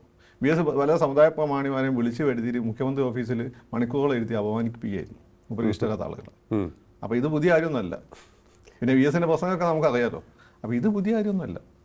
അത് വേറൊരു കാരണം ഉണ്ട്, അതുകൊണ്ട് ഞാൻ പോകുന്നില്ല, അത് പറയുന്നില്ല. അത് ആദ്യമുണ്ട്. അത് ഫക്രുദ്ദീൻ അലി പിണറായി വിജയൻ്റെ വലിയൊരു ആരാധകനാണ്. അയാൾ ഇനിയും പിണറായി വിജയൻ വലിയ ആരാധന. കാരണം ഞാനൊക്കെ ആഗ്രഹിക്കുന്ന രീതിയിൽ പാർട്ടിയെ മാറ്റിയത് അങ്ങനെയല്ല. ഇതൊന്നും ഒരു വല്ലാത്ത പാർട്ടി ആയിരുന്നു. ഒരു ഹോട്ടൽ നടത്താൻ പറ്റില്ല, ഒരു ബസ് മേടിക്കാൻ പറ്റില്ല, നല്ലൊരു സ്കൂൾ തുടങ്ങാൻ പറ്റില്ല, കുട്ടികൾ ഇംഗ്ലീഷ് എടുത്ത് പറയാൻ സമ്മതിക്കില്ല. എന്തെന്ന് ഇത് പാപ്പട SFIക്കാരുണ്ടാക്കുന്ന ചില പ്രശ്നമേ ഉള്ളൂ. ഞാൻ കൂടി മാറ്റിക്കഴിഞ്ഞാൽ പാർട്ടി വളരെ നന്നായി പെർഫെക്റ്റ് ആവും. ഈ ചുമട്ടൽ ഈ CPM പിണറായിക്ക് മുൻപ് ഒന്നും ചെയ്തിട്ടില്ലെന്ന് പറഞ്ഞാൽ ഞാൻ സമ്മതിക്കില്ല. കാരണം എത്രയോ അധസ്ഥിതമായി കിടക്കുന്ന വിഭാഗത്തെ ഉയർത്തിക്കൊണ്ടുവരാൻ ഒന്നും ചെയ്തില്ല ഞാൻ പറഞ്ഞില്ലല്ലോ. എത്രയോ പാവങ്ങൾ ചെയ്തില്ല എന്നല്ല പറഞ്ഞത്. ഇതിന്റെ പ്രശ്നം എന്ന് വെച്ചാൽ ഇതിനൊരു മനോഭാവം ഉണ്ടായിരുന്നു. ക്യാഷിനോടും ക്യാപിറ്റലിനോടുള്ള ഒരു വിരോധം. അതാണ്. അതുകൊണ്ടാണ് ഞാൻ പറഞ്ഞത്, ഇവിടെ കേരളത്തിൽ ഹിന്ദുസിനിടെ ഏറ്റവും വലിയ ലിക്വിഡ് മണിയുള്ള ആരായില്ല. ചെട്ടിയാന്മാർ ഒരു ചെറിയ കമ്മ്യൂണിറ്റിയാണ്. രണ്ടാമത്തെ ഈഴവരാണ്. ഈഴവരുടെ പൈസ ഉള്ള എത്ര ആൾ ഈ പാർട്ടിയിലുണ്ട്? അപ്പോൾ ഈ പൈസ കൊണ്ടുവരാൻ ശ്രമിക്കുന്നത്, അതായത് ഇൻവെസ്റ്റ്മെന്റ് കൊണ്ടുവരുന്നു. ഈ ഇൻവെസ്റ്റ്മെന്റ് വന്നപ്പോൾ ചക്കരക്കുടത്തിൽ കൈയിട്ട് പോയി എന്നുള്ളത് ഒരു അതൊന്നും അങ്ങനെയൊന്നുമല്ല. ചക്കരക്കുടത്ത് കൈവിട്ട് പോയതൊന്നുമല്ല. ഇൻവെസ്റ്റ്മെന്റ് ഫണ്ട് ആവുന്ന സമയത്ത് പണ്ടത്തെ പോലെ വരട്ട് തത്വമായിട്ട് മുന്നോട്ട് പോകാൻ പറ്റില്ല. ഇപ്പം VS-ൻ്റെ അടുത്ത് ഒരു പ്രൊജക്റ്റ് വരികയാണ്. സാറേ അയാൾ കുറച്ച് ടൈൻറ്റഡ് ആണെന്ന് VS അവനോട് പോയി അതിനാണ് അവനോട് പുറത്തേക്കാൻ പോയി. VS ആണെങ്കിൽ പിന്നെ പറയണ്ടല്ലോ എന്ത് പറയുന്നുള്ളത്. VS-ൻ്റെയും വെള്ളപ്പള്ളിയുടെയും വാക്ചാതുരിയെ പറ്റി ഞാൻ പ്രത്യേകിച്ചും പറയണ്ടല്ലോ. ആലപ്പുഴയുടെ പ്രത്യേക വാക്മയം. അപ്പം ഇതല്ല, അയാൾ ടൈൻറ്റഡ് ആയിക്കോട്ടെ, ഇവിടെ ടൈൻറ്റഡ് ആവുന്നോ നോക്കിയാൽ മതി എന്നുള്ള നിലപാടാണ്. എങ്കിലേ ബിസിനസ് വരുള്ളൂ. ലോകത്ത് എവിടെയും ഇവിടെ ടൈൻറ്റഡ് ആവണോ എന്നുള്ളതിനപ്പുറത്തേക്ക് അതിലൂടെയുള്ള ഒരു കമ്മീഷൻ മണി അത് കമ്മീഷൻ പാർട്ടി എന്നാ മേടിക്കാത്തൊക്കെ പാർട്ടി ഫണ്ടിലേക്ക് എല്ലാത്തവരും മേടിച്ചിട്ടുണ്ടല്ലോ. ഒരു പാർട്ടി ഞാൻ പറഞ്ഞത് മണിച്ചൻ്റെ വിഷയം വന്നപ്പോൾ എന്താണ് പറഞ്ഞത്? പൈസ മേടിച്ചിട്ടൊക്കെ ഉണ്ട്, പാർട്ടി ഫണ്ട് ഞങ്ങൾ രസീതും കൊടുത്തിട്ടുണ്ട്. കോൺഗ്രസ് അങ്ങനെയാണോ? അങ്ങനെ അതാ ഓപ്പണായി പറയുന്നതാണ്. ഓക്കെ, അപ്പോൾ എനിക്ക് മനസ്സിലായി. അപ്പോൾ അത്തരത്തിലുള്ളൊരു മാറ്റത്തിലേക്ക് പാർട്ടി പോകുമ്പോൾ സ്വാഭാവികമായി ഉണ്ടാകുന്ന ദോഷപ്പേര്. പിന്നെ നമുക്കിപ്പോൾ വിഷയത്തിലേക്ക് വരുമ്പോൾ CPM ഇപ്പോൾ ഈഴവരെ കൂടുതൽ അടുപ്പിക്കുന്നു, ന്യൂനപക്ഷ പ്രീണനം അവസാനിപ്പിക്കുന്നു, അതിൻ്റെ ഒരു പ്രതീതി സൃഷ്ടിക്കുവാൻ വേണ്ടിയുള്ള ശ്രമങ്ങൾ നടത്തുന്നു. അത് ഫലം കാണുമോ? അല്ല, ഫലം കാണും. ഒന്നാമത് എന്തുകൊണ്ട് അങ്ങനെ സംഭവിച്ചു എന്ന് വെച്ചാൽ മുസ്ലിംസ് ഇപ്പോൾ വല്ലാത്തൊരു അവസ്ഥയിൽ കിടക്കുകയാണ്. കാരണം അപ്പുറത്ത് കോൺഗ്രസ് അല്ല, എന്നാൽ ഇവരെ വോട്ട് BJPക്ക് ആവശ്യമില്ല. മുസ്ലിങ്ങളും ക്രിസ്ത്യാനികളും വോട്ട് BJPക്ക് ആവശ്യമില്ല. അതാണ് ഇവർ രണ്ടു കൂട്ടരും വിട്ട് കിടക്കുന്നത്. അതില്ലാതെ തന്നെ അവർക്ക് അധികാരത്തിൽ വരാൻ പറ്റും. കേരളത്തിൽ മാത്രമാണ് കുറച്ച് ക്രിസ്ത്യൻ വോട്ടും കൂടി കിട്ടണമെന്നുള്ളത്. ഇവിടെ മുസ്ലിം വോട്ട് അവർക്ക് വേണ്ട. മനസ്സിലായില്ലേ?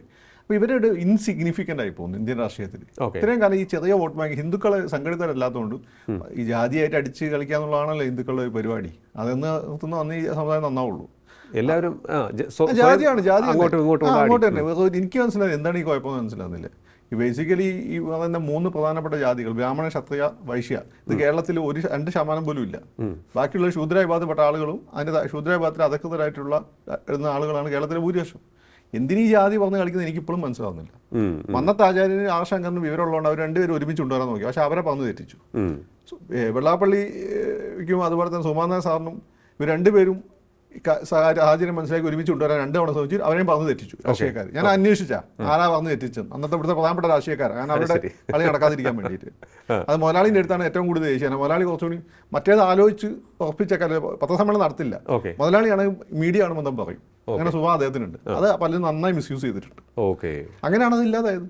സത്യത്തിൽ ഇവിടെ അപ്പം BJPയെ സംബന്ധിച്ചിടത്തോളം എന്താണെന്ന് വെച്ചാൽ ഇവർ രണ്ടുപേരും BJP ഇൻസിഗ്നിഫിക്കൻ്റ് ആയി കഴിഞ്ഞു. അപ്പം മുസ്ലിങ്ങളെ സംബന്ധിച്ചിടത്തോളം മുസ്ലിങ്ങൾക്ക് രക്ഷ കോൺഗ്രസ് അടുത്തൊന്നും തിരിച്ചു വരുന്നുണ്ട് പേടിയില്ല. ഇനി മുസ്ലിംസിന് കോൺഗ്രസിനെ കൊണ്ട് എന്ത് കാര്യം ഉണ്ടായി? കോൺഗ്രസിന് മുസ്ലിംസിനെ കൊണ്ട് വഖഫ് പോലുള്ള കാര്യങ്ങൾ ഇടപെടൽ ഉണ്ടായില്ല എന്നല്ലാതെ പാവപ്പെട്ട മുസ്ലിംസിന് ഒരു ഗുണം ഉണ്ടായിട്ടില്ല. ഗുണം കിട്ടിയത് മൊത്തം എന്ന് വെച്ചാൽ അവിടെയുള്ള വലിയ വിഭാഗത്തിൽപ്പെട്ട എന്താ പറയുക, നമ്മുടെ ഈ പൃഥ്വിരാജിൻ്റെ ഒരു സിനിമ ഉണ്ടല്ലോ, അനാർക്കലി സിനിമയിലെ നായികയുടെ അച്ഛനെ പോലുള്ള മുസ്ലിംസിനാണ് വലിയ പൈസക്കാരായ. പാവപ്പെട്ട മുസ്ലിംസിന് സ്ഥിതി അവിടെ ദളിതരെക്കാട്ടും കഷ്ടമാണ്. പാവപ്പെട്ട മുസ്ലിംസ് രക്ഷപ്പെട്ട ഒരേ സംസ്ഥാനം കേരളമാണ്. ഗൾഫ് പണം മുസ്ലിം ലീഗ് എന്നുള്ള പാർട്ടിയാണ്. അടിവര വിട്ട് പറയും, ഗൾഫ് പണം പ്ലസ് മുസ്ലിം ലീഗ് എന്നുള്ള പാർട്ടിയാണ് അതിൻ്റെ ഒരു കാരണം. മാത്രമല്ല ഇവിടെ മുസ്ലിം പോപ്പുലേഷൻ ചില പോക്കറ്റുകൾ വളരെ അവരാണ് മലബാർ മേഖലയിൽ വളരെ പ്രധാനമാണ് മുസ്ലിം വോട്ട്. ഇവിടെയും തിരുവിതാംകൂറിൽ വന്ന ചില പോക്കറ്റുകൾ ആര് ജയിക്കണം തീരുമാനിക്കും മുസ്ലിം കമ്മ്യൂണിറ്റിക്ക് പറ്റും. ശരിയാണ്. അപ്പം ഇങ്ങനെ നിന്ന് ആ കമ്മ്യൂണിറ്റി ഒരു ദിവസം അവർ അനാഥരാകുന്ന ഒരു ഫീൽ വരുന്നു.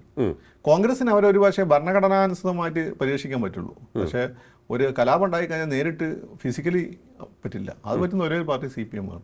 അപ്പോൾ അവർ CPM-നോട് ഒരു അടുപ്പം കാണിച്ചു. അത് പിണറായി വിജയൻ ആ സാഹചര്യം നന്നായിട്ട് ഉപയോഗപ്പെടുത്തുകയും ചെയ്തു. അവർ പാർട്ടിയെ അടുപ്പിച്ചു. ഇനിയിപ്പോൾ അവർക്ക് എവിടെയും പോകാനില്ല. അതേസമയം സംഭവിച്ചൊരു കാര്യം എന്ന് വെച്ചാൽ ഈഴവാസിന് ഇതെല്ലാം കൂടി കണ്ട് ബ്രാഞ്ച് കമ്മിറ്റിയിൽ മുസ്ലിംസ് കൂടുന്നു, MLA-മാരുടെ എണ്ണത്തിലും കൂടുന്നു.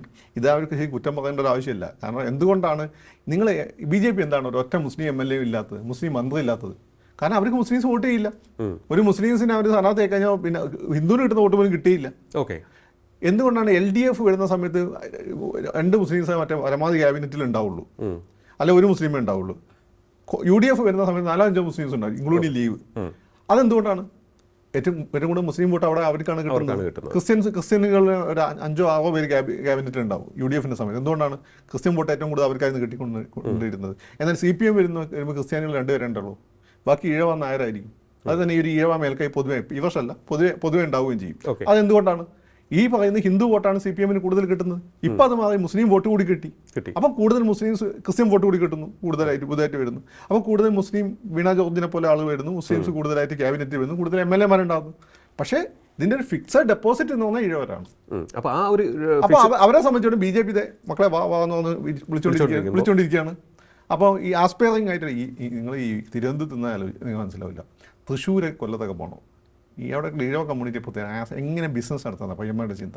അവർക്ക് വലിയ വിദ്യാഭ്യാസം ഒന്നും ഉണ്ടാവില്ല, പക്ഷേ അത്യാവശ്യം ഒരു വിദ്യാഭ്യാസമാണ്. അവർ ബിസിനസ് ഞാൻ ഓരോരുത്തർ പരിചയപ്പെടുകയാണ്. അവർ നേരെ ബാംഗ്ലൂർ അവിടെ പല രീതിയിൽ നമ്മൾ ഉദ്ദേശിക്കാത്ത കാറ്റിറങ്ങി അതൊരു ഗ്ലോബലി ചിന്തിച്ച് കളയും പയ്യന്മാർ. അങ്ങനെയുള്ള പയ്യന്മാരാണ്. അവരെ സംബന്ധിച്ചിടത്തോളം പാർട്ടി കൊണ്ട് നമുക്ക് പ്രത്യേകിച്ച് ഗുണമൊന്നുമില്ല. എന്നാൽ BJP-ക്കാർ അപ്പുറത്ത് പലതും തരുമെന്ന് പറയുന്നു വലിയ ഇത് ചെയ്തൊന്നും നടക്കുന്നില്ല, പറയലേ ഉള്ളൂ, നടക്കുന്നുണ്ട്. അപ്പോൾ അവർ പതുക്കെ അങ്ങോട്ട് മാറാനും സാധ്യതയുണ്ട്. അപ്പോൾ അത് പിണറായി തിരിച്ചറിഞ്ഞപ്പോഴാണ് എന്ത് ചെയ്യുന്നത്, ഇപ്പം കുറച്ചും കൂടെ ഇപ്പോൾ ലോക്സഭാ ഇലക്ഷൻ വരെ ഹമാസിൻ്റെ വിഷയത്തിലേക്ക് ഇടപെട്ടിരുന്നു. ഹമാസിൻ്റെ വിഷയത്തിൽ പാർട്ടി ഇടപെടേണ്ട ഒരാവശ്യമില്ല, നമുക്ക് പലസ്തീൻ്റെ വിഷയത്തിൽ ഇടപെട്ടാൽ മതി. ഇപ്പോൾ അതൊക്കെ മാറ്റിയിട്ട് പഴയ നിലപാടിലേക്ക് പോകുന്നു.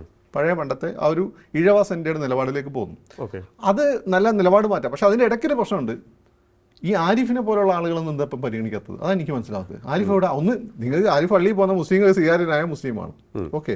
രണ്ടാമത് ഇയാൾ ബേസിക്കലി പാർട്ടിക്കാരനാണ്. അത് പാർട്ടി നോക്കണം, പോപ്പുലറാണ്. ആലപ്പുഴയിൽ ഞാൻ പറഞ്ഞുതരാം, BS അച്യുതാനന്ദൻ സുധാകരൻ കഴിഞ്ഞ 3ാമത്തെ പൊതുവെ ജില്ലയിലെ ഏറ്റവും കൂടുതൽ റെക്കഗ്നൈസ് ചെയ്യപ്പെടുന്ന, റെസ്പെക്ട് ചെയ്യപ്പെടുന്ന, ഇഷ്ടപ്പെടുന്ന നേതാവ് ആരിഫാണ്. എന്താ ആരിഫിനെ കൊണ്ടുവരാത്തത്? അവിടെ എന്തെങ്കിലും ഒരു കളി ഉണ്ടെങ്കിൽ അങ്ങനെയുള്ള കളി വരുമ്പോൾ ആരിഫിനെ പോലുള്ള ആളുകൾക്ക് ഒരു ചൊടിക്കേണ്ട ഒരു അവസ്ഥ വന്നാൽ ചിലപ്പോൾ ഈ ക്ലബ്ബ് നിന്ന് തെറ്റും. അവിടെയാണ് ഒരു പ്രശ്നം കിടക്കുന്നത്. അങ്ങനെയുള്ള വിഷയങ്ങൾ പിന്നെ ഈ പാർട്ടി സമ്മേളനം നടത്തിയപ്പോഴാണ് റംസാൻ മാസത്തിൽ. അപ്പോൾ കൊല്ലത്ത് ആ ഒടുക്കത്തെ ചൂടിൽ ഈ 4 മണിക്കുള്ള മാസത്തിൽ ഒരു നോമ്പെടുക്കുന്ന മുസ്ലിമിന് ആ മാസം പങ്കെടുക്കാൻ പറ്റും. എന്താ അവരങ്ങനെ ചെയ്തത്? ആ രീതിയിലൊന്നും പീഡിപ്പിക്കേണ്ട ആവശ്യമൊന്നുമില്ല. അത് കുറച്ച് മാറ്റി വെച്ചാൽ വെള്ളാപ്പള്ളി എന്ന് പറയാൻ വെള്ളാപ്പള്ളിക്കൊക്കെ മനസ്സിലാക്കാനുള്ള ശേഷിയുള്ള ആളാണ്. ഒരു യൂസഫ് അലി സാറിനെ പറ്റി ഇടയ്ക്കിടയ്ക്ക് പറയുന്നത് നിങ്ങൾ കേട്ടില്ലേ? അപ്പം അതുകൊണ്ട് കുറച്ച് നോക്കിയും കണ്ടുമൊക്കെ നിലപാടുകളിൽ മാറ്റം വരുന്നതാണ് നല്ലത്. ഇപ്പോൾ ഈ ശ്രീ വെള്ളാപ്പള്ളി നടേശൻ പറഞ്ഞ കാര്യങ്ങളോടൊക്കെ തന്നെ പിണറായി വിജയൻ അനുകൂലിക്കുന്ന ഒരു സമീപനം കണ്ടു. അപ്പോൾ അത് ഇതിൻ്റെ ഭാഗമായിരിക്കാം അല്ലേ? ഇതിന് പ്രശ്നം എന്ന് വെച്ചാൽ ഈ ലീഗ് ഇങ്ങോട്ട് കിട്ടും എന്നുള്ള ഫീലുണ്ട്. ലീഗ് ഇങ്ങോട്ട് കിട്ടണമെങ്കിൽ ഇപ്പോഴത്തെ സാഹചര്യത്തിൽ അടുത്ത നിയമസഭാ ഇലക്ഷൻ UDF തോൽക്കണം. അത് BJP-ക്കാർ മിക്കവാറും തോൽപ്പിച്ചു കൊടുക്കും. അപ്പം തോറ്റ് കഴിഞ്ഞാൽ ലീഗിന് അത് നിലനിൽപ്പൊന്നുമില്ല. അവർ LDF BJP ഇപ്പോൾ തൽക്കാലം പറ്റില്ലല്ലോ. ഓക്കെ. അപ്പം മുമ്പ് എനിക്ക് തോന്നുന്നു ലീഗ് തുടർച്ചയായി ഒരു 10 വർഷം പ്രതിപക്ഷത്തിരിക്കുമ്പോൾ ലീഗ് മാറുമെന്ന് വിചാരം ഉണ്ടായിരുന്നു. പക്ഷേ ലീഗ് മാറുന്നതിന് തോന്നുന്നില്ല. ആ സമയത്ത് ലീഗിന് ഒന്ന് വിട്ട് കളിക്കേണ്ട സമയമാണ്. ആ വിട്ട് കളിയാണ് ഇപ്പോൾ നടക്കുന്നത്. ഇതൊരു മീൻ പിടിക്കലാണല്ലോ. ചിലപ്പോൾ ഒന്ന് വിട്ട് കൊടുക്കേണ്ടി വരും, എന്നിട്ട് ആഞ്ഞു പിടിക്കാൻ. അപ്പം വെള്ളാപ്പള്ളി പറഞ്ഞതെന്ന് വെച്ചാൽ മുസ്ലിം കമ്മ്യൂണിറ്റിക്കെതിരെയല്ല, ആ പാർട്ടിക്കെതിരാന്ന് അദ്ദേഹം പറഞ്ഞു. ഓക്കെ. അപ്പോൾ അവരിങ്ങോട്ട് വരരുത് എന്ന് അദ്ദേഹം ആഗ്രഹിക്കുന്നു. അല്ലല്ല, വരണം. പക്ഷെ ഇപ്പോൾ അവർ വരുന്നില്ല. അതുകൊണ്ടാണ്. ഇടയ്ക്ക് അങ്ങനെ ആയിരുന്നില്ലല്ലോ. ഇടയ്ക്ക് അങ്ങനെ ലീഗിനെ പറ്റി വളരെ നല്ല ഒരു എന്തൊക്കെ കാര്യങ്ങൾ വന്നിട്ടുണ്ട്. അപ്പോൾ അങ്ങനെയുള്ള തന്ത്രങ്ങൾ നടക്കുന്നുണ്ട്. അതുണ്ട്. രാഷ്ട്രീയമാണല്ലോ. നമ്മൾ വിചാരിച്ച പോലെ നിങ്ങളെ വന്ന് പ്രതികരണം വന്നില്ല, നമ്മൾ വിട്ടുപിടിക്കും. ഈ ശ്രമങ്ങളൊക്കെ വിജയിക്കുമോ? ഇപ്പോൾ ഈ യാത്ര നടക്കുന്നു, എൻ്റെ കേരളം യാത്ര നടക്കുന്നു. സർക്കാരിൻ്റെ വാർഷികം ആഘോഷം വളരെ ശക്തമായി തന്നെ മുന്നോട്ട് കൊണ്ടുപോകുന്നു. പുതിയ AKG സെൻറ്റർ വരുന്നു. അപ്പം മുഖ്യമന്ത്രിയും പരിവാരങ്ങളും തിരുവനന്തപുരത്തേക്ക് എത്തുമ്പോൾ കേരളത്തിൻ്റെ ആകെ ചിന്തയും ഭാവവും ഒക്കെ മാറുമോ? ഇടതിന് അനുകൂലമായി അല്ലെങ്കിൽ ഇടതുവശത്തേക്ക് ചായുമോ? അതൊന്നും പറയാൻ പറ്റും. എനിക്കൊന്നും അതിനെക്കാട്ടി യാത്രയുടെ കാര്യത്തിൽ ഒരു പക്ഷേ കുറച്ചുകൂടി ഇമ്പാക്റ്റ് ഉണ്ടാകാൻ സാധ്യത രാജീവിൻ്റെ യാത്രയാണ്. പിണറായിയുടെ നവകേരള യാത്ര ഇന്ന് ഇപ്പം നടത്തിയല്ല, മുമ്പ് നടത്തി VS ആയിട്ട് പ്രശ്നമുള്ള സമയത്ത് രക്ഷാപ്രവർത്തനം നടത്തിയതല്ല, അതിന് മുൻപ് അതൊരു ഇമ്പാക്റ്റ് ഉണ്ടാക്കിയത്. കാരണം അങ്ങനെയാണ് അദ്ദേഹം പല മേഖലകളിലും VS-നെ മാറ്റിയിട്ട് പാർട്ടി കൺസോളിഡേറ്റ് ചെയ്തത്. അത് ഹിസ്റ്റോറിക്കൽ യാത്രയായിരുന്നു. എന്നാൽ ഇപ്പോൾ രാജീവിൻ്റെ യാത്രയാണ് എനിക്ക് തോന്നുന്നു ഇമ്പോർട്ടൻ്റ് ആകുമ്പോൾ. രാജീവ് ചന്ദ്രശേഖറിൻ്റെ വരവ്, BJP-യുടെ വളർച്ച, ഇതൊക്കെ തന്നെ പിണറായി വിജയനെയും CPM-നെയും ആശങ്കപ്പെടുത്തിയിരുന്നു. കുറച്ചുപേരെ ആശങ്കപ്പെടുത്തുന്നുണ്ട്. രാജീവ് നിങ്ങൾ അറിയുന്ന ഒരു കോപ്പി ബുക്ക് രാഷ്ട്രീയക്കാരനല്ല. അയാൾ ഇൻവെസ്റ്ററാണ്. ഓക്കെ. നഷ്ടം ഉണ്ടാകുന്ന ഒരു ബിസിനസ്സിന് രാജീവ് പോവില്ല. രാജീവ് ബുദ്ധിരാഷ്ട്രീയം. ഇതുവരെ രാജീവിനെ സംബന്ധിച്ച് സീറോ നിങ്ങൾ തിരുവനന്തപുരത്ത് തോറ്റുന്നു. RSS വോട്ട് ചെയ്യാൻ പോകുന്നു തോറ്റല്ല. ഇവിടെ അയാൾ ജയിക്കുകയായിരുന്നു. അയാളെ കാൽക്കുലേഷൻ കൃത്യമായിരുന്നു. അപ്പോൾ അങ്ങനെ വേണമെങ്കിൽ നിങ്ങൾക്ക് ഒരു 0.5% മാത്രമേ അയാളുടെ ജീവിതത്തിൽ പരാജയങ്ങളുള്ളൂ. പിന്നെ അയാൾക്ക് രാഷ്ട്രീയം കൊണ്ട് പെട്ടെന്ന് വേറെ ഒന്നും ഉണ്ടാക്കാനില്ല. പിന്നെ ആസ്പയറിങ് യൂത്തിനെ ഏറ്റവും കൂടുതൽ സ്വാധീനിക്കുന്ന ആളുകളിൽ ഒരാളാണ് രാജീവ്. അയാൾ സക്സസ്ഫുള്ളായ ബിസിനസ് തന്നെയാണ്. വേറൊരാൾ ഈ സന്തോഷ് ജോർജ് കുളങ്ങരയാണ്, അയാളെ വർത്തമാനം കൊണ്ട്. വേറൊരാൾ ശശി തരൂരാണ്. അപ്പോൾ ഇവരൊക്കെ ഇത് മറച്ചു വെച്ചാൽ നിലത്ത് ആണ് ആരിറങ്ങാൻ പോകുന്നത്? രാജീവ് ഇറങ്ങാൻ. രാജീവിനാണ് നേരിട്ട് സുരേഷ് ഗോപിനെ കൊണ്ടുവന്ന അമിത്ഷായും മോഡിയായിട്ടാണ് ബന്ധം. പിന്നെ പുറത്തും രാജീവിന് നല്ല ബന്ധങ്ങളുണ്ട്. രാജീവ് കമ്മ്യൂണൽ ആയിട്ടുള്ള ഒരു പ്രസ്ഥാനം രാജീവിൻ്റെ അകത്ത് ഉണ്ടാവുന്നില്ല. കേരളത്തിൻ്റെ പ്രത്യേക സാഹചര്യത്തിൽ മുസ്ലിം ക്രിസ്ത്യൻ കമ്മ്യൂണിറ്റികളെ പൂർണ്ണമായിട്ടും മാറ്റി നിർത്തിക്കൊണ്ട് നിങ്ങൾക്ക് ചിന്തിക്കാൻ പറ്റില്ല. അപ്പോൾ അങ്ങനെ വരുന്ന സാഹചര്യത്തിൽ രാജീവ് ഒരു ടിപ്പിക്കൽ BJP-ക്കാരനല്ല, വേറൊരാൾ സുരേഷ് ഗോപിയാണ്. മൂപ്പര് ഇടയ്ക്ക് തനി ഭരചന്ദ്രൻ ആവുമെങ്കിൽ പോലും മൂപ്പര ആളുകൾക്ക് എന്തുകൊണ്ടോ എന്നെ ഇഷ്ടമാണ് എന്ന് പറയുന്ന പോലെയാണ് മൂപ്പര കാര്യം.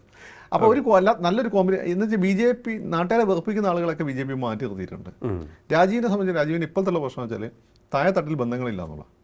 പക്ഷേ അതിന് വേണ്ടിയിട്ടാണെന്ന് തോന്നുന്നു രാജീവ് ഇപ്പോൾ യാത്ര നടത്തുന്നുണ്ട്. അത് വളരെ സൈലൻ്റാണ്. രാജീവിൻ്റെ രാജീവിനെ സംബന്ധിച്ചിടത്തോളം രാജീവിന് ഏറ്റവും വലിയ ഗുണം ഞാൻ കണ്ടത്, രാജീവ് പ്രസിഡൻ്റായി വന്ന എവിടെ ഒരു ബാനറോ പോസ്റ്ററോ ഒന്നുമില്ല.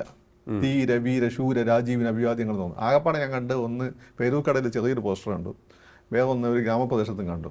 അല്ലെങ്കിൽ എന്ത് പൊല്യൂഷൻ ഉണ്ടാവുമായിരുന്നു. ചിലപ്പോൾ രാജീവ് തന്നെ നോ പറഞ്ഞിട്ടുണ്ടാവും. കാരണം രാജീവ് BJP ആഗ്രഹിച്ച് കഴിഞ്ഞാൽ കാസർഗോഡ് കന്യാകുമാരി വരെ പോസ്റ്റർ വെക്കാൻ പറ്റും. ഇനി BJP വിചാരിക്കേണ്ട, കാസർഗോഡ് തൊട്ട് കണ്ണൂർ കന്യാകുമാരി വരെ സകല ഇലക്ട്രിക് പോസ്റ്ററിനെ കൊണ്ടും സ്വന്തം മുഖം സ്വന്തം ഫുൾ ഫിഗർ വെക്കാനുള്ള സൗന്ദര്യമുണ്ട്. ദമ്പിടിയും കയ്യിലുള്ള ആളാണ് പറഞ്ഞത്. പിണറായി വിജയനിട്ട് പറഞ്ഞത് അതല്ല, അത് പാർട്ടിക്കാർ വെക്കുന്നതല്ലേ, പാർട്ടിക്കാർ വെക്കുന്നതല്ലേ. അപ്പം രാജീവിനെ സംബന്ധിച്ചിടത്തോളം അത് അദ്ദേഹം വേണ്ടാന്ന് പറഞ്ഞില്ല. അത് രാജീവിനെ സംബന്ധിച്ച് ഒന്നീ രാജീവ് വേണ്ടാന്ന് പറഞ്ഞിട്ടുണ്ട്, അല്ലെങ്കിൽ രാജീവ് പ്രോത്സാഹിപ്പിച്ചിട്ട്. രാജീവിന് ഇത് ബുദ്ധിമുട്ടുള്ള കാര്യമൊന്നുമല്ല. രാജീവിന് ഒരു ബൈക്ക് മാത്രമേ സ്വന്തമായിട്ടുള്ളെങ്കിൽ പോലും രാജീവിൻ്റെ ഇൻകം നമുക്കറിയാം. അത് അതിൻ്റെ വന്നില്ലേ, ഒരു മാസത്തെ വരുമാനത്തിൻ്റെ 10-1 മതി രാജീവിന് ഈ പോസ്റ്ററുകൾ ഉണ്ടാക്കാൻ വേണ്ടി. പക്ഷെ രാജീവ് അത് ചെയ്തിട്ടില്ല. അപ്പം രാജീവ് ബിസിനസ് അതൊരു ഇഫക്റ്റീവായിട്ട് ബിസിനസ് ചെയ്യാൻ കഴിവുള്ള ആളാണെന്ന് തെളിയിച്ച ആളാണ്. അത് തന്നെ ആ ഒരു ഇപ്പോഴത്തെ നമ്മുടെ യൂത്തിൻ്റെ ചിന്താ രീതിയൊക്കെ മാറിയിട്ടുണ്ട്. എനിക്ക് തോന്നുന്നു അതിനനുസരിച്ചുള്ള ഒരു തന്ത്രങ്ങളാണ് രാജീവിന്റെ. CPM ഇപ്പോൾ ഇൻവെസ്റ്റർ ഫ്രണ്ട്ലിയായി മാറിയല്ലോ. മുമ്പ് അങ്ങനെ ആയത് ഇൻവെസ്റ്റ്മെന്റിനെതിരായിരുന്നു. അപ്പോൾ അതിന് ഈ പൈസക്കാരാവുന്ന ബലാത്സംഗം ചെയ്യുന്നതിനെക്കാട്ടും കള്ളു കുടിക്കുന്നതിനെക്കാട്ടും മോശം കാര്യമായിരുന്നു കേരളത്തിൽ. ഇപ്പോൾ അത് മാറി.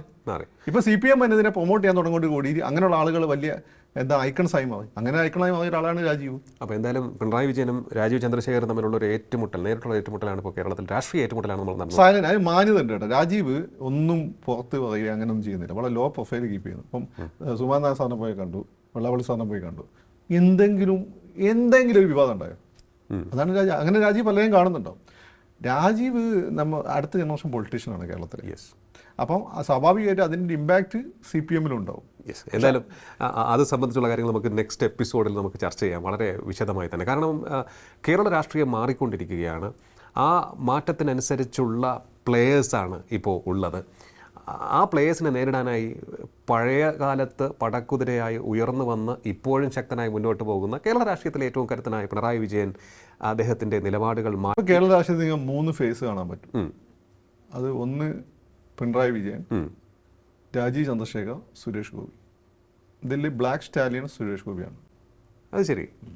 എന്തായാലും എന്തുകൊണ്ടാണ് രാഷ്ട്രീയം ഏറെ നാളായി കാണുകയും നിരീക്ഷിക്കുകയും പഠിക്കുകയും ഒക്കെ ചെയ്തുകൊണ്ടിരിക്കുന്ന ശ്രീ ഫക്രുദ്ദീൻ അലി അങ്ങനെ പറഞ്ഞത് എന്ന് അറിയുവാൻ നമുക്ക് താല്പര്യമുണ്ട്. അത് നെക്സ്റ്റ് എപ്പിസോഡ് നമുക്ക് നോക്കാം. എന്തായാലും കാത്തിരിക്കാം നമുക്ക് CPM-ൻ്റെ ഈ നിലപാട് മാറ്റം വരുന്ന തിരഞ്ഞെടുപ്പുകളിലും അതിനപ്പുറത്തേക്കും അവരെ എത്രത്തോളം സഹായിക്കുമെന്ന്. വളരെയധികം നന്ദി ഞങ്ങളോടൊപ്പം സഹകരിച്ചത്. ടോക്കിംഗ് പോയിന്റ് അധ്യായം ഇവിടെ പൂർണ്ണമാകുന്നു. ഇനി അടുത്ത എപ്പിസോഡിൽ കാണാം. നമസ്കാരം.